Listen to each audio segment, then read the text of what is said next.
আসসালামু আলাইকুম। সংবাদে আপনাদের সবাইকে স্বাগত জানাচ্ছি। আমি ফিরোজ তোহা। শুরুতেই আরবে কেবলস সংবাদ শিরোনাম জানিয়ে দিব সর্বশেষ গুরুত্বপূর্ণ আপডেট সংবাদ। শুরুতে শিরোনাম। ভাগবাটোয়ারা নিয়ে গন্ডগোলে বেনজিরের দুর্নীতি সামনে এসেছে, অভিযোগ করলেন বিএনপি সিনিয়র যুগ্ম মহাসচিব অ্যাডভোকেট রুহুল কবির রিজভী। এরপর জানিয়ে দিব বিএনপি নেতা সালাউদ্দিন গ্রেপ্তার উত্তরায় আর আবিষ্কার করা হলো ভারতের শিলংয়ে। দাবি করে বিএনপির জাতীয় স্থায়ী কমিটির সদস্য গয়েশ্বরচন্দ্র রায় বলেছেন, আপনারা জানেন 2015 সালে আমাদের স্থায়ী কমিটির সদস্য সালাউদ্দিন আহমেদকে ঢাকার উত্তরা থেকে র্যাব আটক করেছিল। তখন র্যাবের মহাপরিচালক ছিলেন বেনজির আহমেদ। সালাউদ্দিনকে গ্রেপ্তার করা হলো ঢাকার উত্তরা থেকে আর আবিষ্কার করা হলো ভারতের শিলংয়ে। দেশ থেকে একটা মানুষকে বের করে দেয়া হলো, কিন্তু এ বিষয়ে আমরা কিছু বুঝতেই পারলাম না। এখন সময় এসেছে, বেনজিরের অপকর্ম ফাঁস হয়েছে, এবার তার সাজা হবে। আশা করছি বাংলার জমিনেই তার সাজা হবে। জানিয়ে দিব চতুর্থ ধাপে উপজেলা নির্বাচনে 175 প্লাটুন বিজিবি মোতায়েন। এদিকে সাম্প্রদায়িক অপশক্তির সঙ্গে বিএনপির গভীর বন্ধন রয়েছে বলে অভিযোগ করেছেন আওয়ামী লীগের সাধারণ সম্পাদক এবং সড়ক পরিবহন ও সেতুমন্ত্রী ওবায়দুল কাদের। জানিয়ে দিব ডিবির সংকেতের অপেক্ষায় এমপি আনার কন্যা ডরিন। অবশেষে অপেক্ষার অবসান ঘটেছে। সমস্ত জটিলতা কাটিয়ে ভিসা পেয়েছেন ঝিনাইদহ সংসদ সদস্য আনোয়ারুল আজিমের ছোট মেয়ে মুনতারিন ফেরদৌস ডরিন। এবং সর্বশেষ জানিয়ে দিব ভারতের লোকসভা নির্বাচনের সর্বশেষ ফলাফল প্রকাশ। বিজেপি জোট 300 ছুঁই ছুঁই, আভাস পেরোল বিরোধীরা। ভারতের লোকসভা নির্বাচনে ভোট গণনায় প্রায় 4 ঘণ্টা পেরিয়েছে। এতে বিজেপির নেতৃত্বাধীন দেশটির ক্ষমতাসীন এনডিএ জোট পেয়েছে 290 আসন। অপরদিকে বুথ ফেরত জরিপের চেয়ে ভালো অবস্থান থেকে লড়াই চালিয়ে যাচ্ছে কংগ্রেস নেতৃত্বাধীন ইন্ডিয়া জোট। মঙ্গলবার 4 জুন বেলা 11টার দিকে এনডিটিভি লাইভ প্রতিবেদনে বলা হয়, ইন্ডিয়া জোট 230টি আসনে এগিয়ে। তারা বুথ ফেরত জরিপের আভাস পেরোলে সক্ষম হয়েছে। শনিবার এই জরিপে বলা হয় মাত্র 141 থেকে 162টি আসন পেতে পারে বিরোধী ইন্ডিয়া জোট, যা ইতিমধ্যেই সরে যা ইঙ্গিত মিলেছে। এছাড়াও অন্যান্য রাজনৈতিক দল 21 আসনে এগিয়ে থেকে বিজয়ের আশা করছে।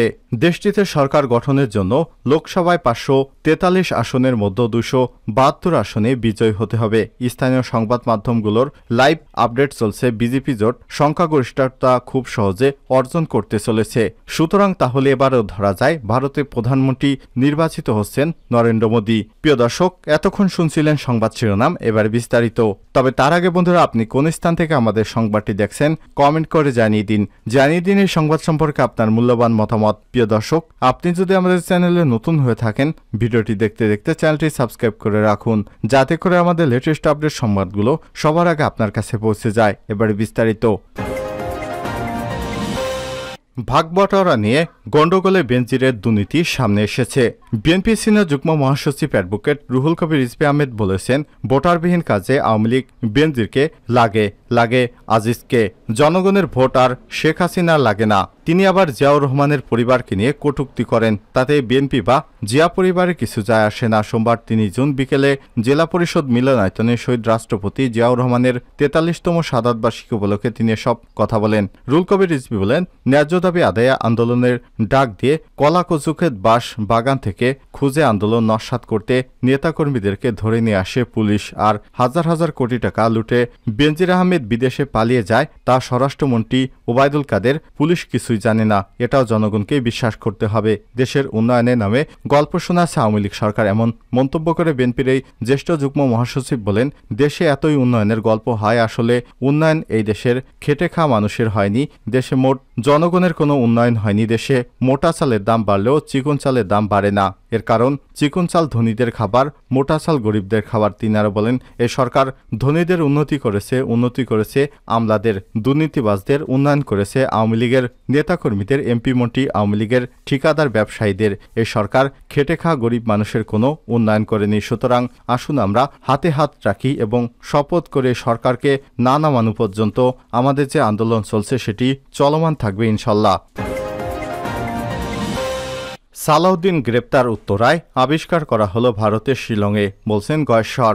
আইনি জটিলতায় ভারতের অবস্থানরত বিএনপি নেতা সালাউদ্দিন আহমেদকে ভারতের শিলংয়ে উদ্ধার প্রসঙ্গে দলটির জাতীয় স্থায়ী কমিটির সদস্য গয়েশ্বরচন্দ্র রায় বলেছেন, আপনারা জানেন 2015 সালে আমাদের স্থায়ী কমিটির সদস্য সালাউদ্দিন আহমেদকে ঢাকার উত্তরা থেকে র্যাব আটক করেছিল। তখন র্যাবের মহাপরিচালক ছিলেন বেনজির আহমেদ। সালাউদ্দিনকে গ্রেপ্তার করা হলো, ঢাকার উত্তরা থেকে আবিষ্কার করা হলো ভারতের শিলংয়ে। দেশ থেকে একটা মানুষকে বের করে দেয়া হলো। রাজধানী নয়াপল্টনে দলের কেন্দ্রীয় কার্যালয়ের সামনে সোমবার বিকেলে ঢাকা মহানগর দক্ষিণ ছাত্রদলের উদ্যোগে এক মানববন্ধনে সব কথা বলেন গয়েশ্বর।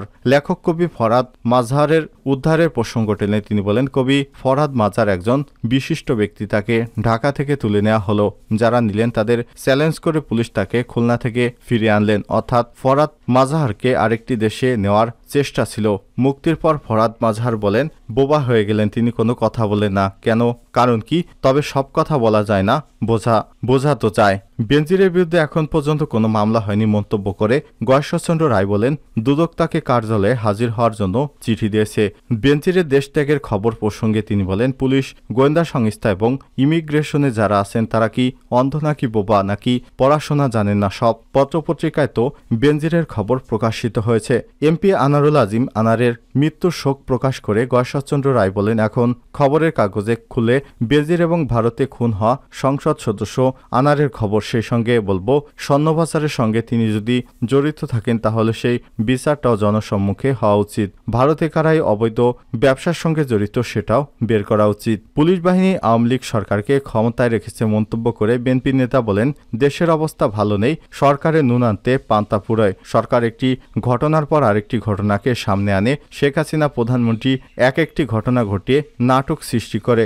আজিজ এবং বেনজির আনার এগুলো জনগণের সৃষ্টি, অন্যত্র নেয়ার চেষ্টা, তাদের দুর্বলতা ঢাকার জন্য। এ নিয়ে যদি আমরা ব্যস্ত থাকি তাহলে কপালে হাত দেওয়া ছাড়া কোনো উপায় নেই। এদিকে বেসিক ব্যাংকের সাবেক চেয়ারম্যান শেখ আব্দুল হাই বাচ্চু এবং তার পরিবারের বিরুদ্ধে অর্থ আত্মসাৎ এবং বিদেশে পাচার সহ গণমাধ্যমে দুর্নীতির নানা খবর প্রকাশিত হয়েছে উল্লেখ করে গয়েশ্বরচন্দ্র রায় বলেন, এই বাচ্চুর একটা পশমও ছিঁড়তে পারেনি দুদক। কেন গ্রেপ্তার করেনি বাচ্চুকে?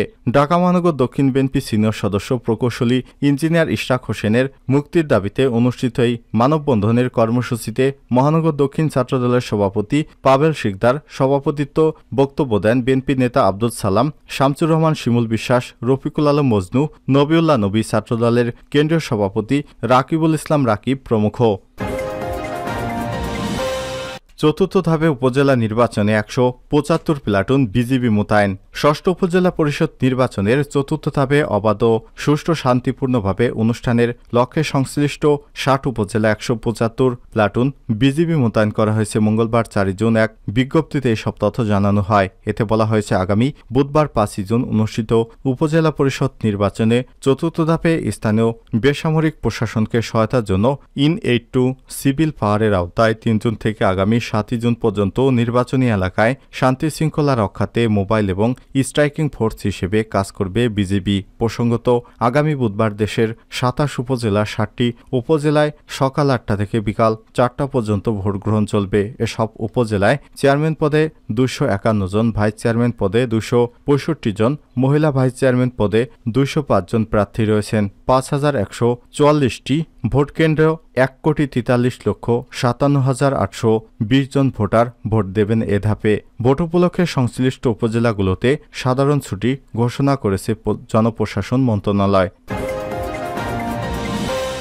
সাম্প্রদায়িক অপশক্তির সঙ্গে বিএনপির গভীর বন্ধন রয়েছে ওবায়দুল কাদের। আওয়ামী লীগের সাধারণ সম্পাদক এবং সড়ক পরিবহন ও সেতুমন্ত্রী ওবায়দুল কাদের বলেছেন, স্বাধীনতা বিরোধী উগ্র সাম্প্রদায়িক অপশক্তি জামাত সম্পর্কে বিএনপির মহাসচিব মির্জা ফখরুল ইসলাম যে বক্তব্য দিয়েছেন তাতে আবারও প্রমাণিত হয়েছে, তারা যে অবস্থাতেই থাকুক না কেন জামাত সহ সাম্প্রদায়িক অপশক্তির সঙ্গে বিএনপির গভীর বন্ধন রয়েছে। সোমবার আওয়ামী লীগ থেকে পাঠানো এক বিবৃতিতে সব কথা বলেন ওবায়দুল কাদের। ওবায়দুল কাদের বলেন, জামাত নিয়ে মির্জা ফখরুল ইসলাম আলমগীরের বক্তব্য যে বিষয়টি উঠে এসেছে তা সুস্পষ্টভাবে অবৈজ্ঞানিক এবং অযৌক্তিক। জামাতের রাজনীতি বাংলাদেশের মূল চেতনা, মহান মুক্তিযুদ্ধের আদর্শ এবং স্বাধীনতার মূল্যবোধ পরিপন্থী রাজনীতির এই ধারা বারবার দেশবিরোধী হিসেবে প্রমাণিত হয়েছে। তিনি বলেন, একজন দেশপ্রেমিক নাগরিক কখনোই ৩০ লাখ শহীদের রক্তের অক্ষরে রচিত পবিত্র সংবিধান এবং রাষ্ট্রের মৌলিক চেতনা বিরোধী এই রাজনীতিকে স্বীকৃতি দিতে পারে না। যাদের রাজনীতিতে দেশের ভিত্তিমূলে আঘাত হানে তাদের কৌশল কখনো বিজ্ঞানসম্মত বা যৌক্তিক হতে পারে না। মির্জা ফখরুল ইসলাম এর বক্তব্য প্রগতিশীলতার মুখোশের আড়ালে লুকিয়ে রাখা আসল চেহারা উন্মেষিত হয়েছে। একই সঙ্গে তার বক্তব্য উগ্র সাম্প্রদায়িক অপশক্তি সন্ত্রাসী কর্মকাণ্ডে উস্কানি দেওয়ার দুরভিসন্ধি প্রকাশিত হয়েছে।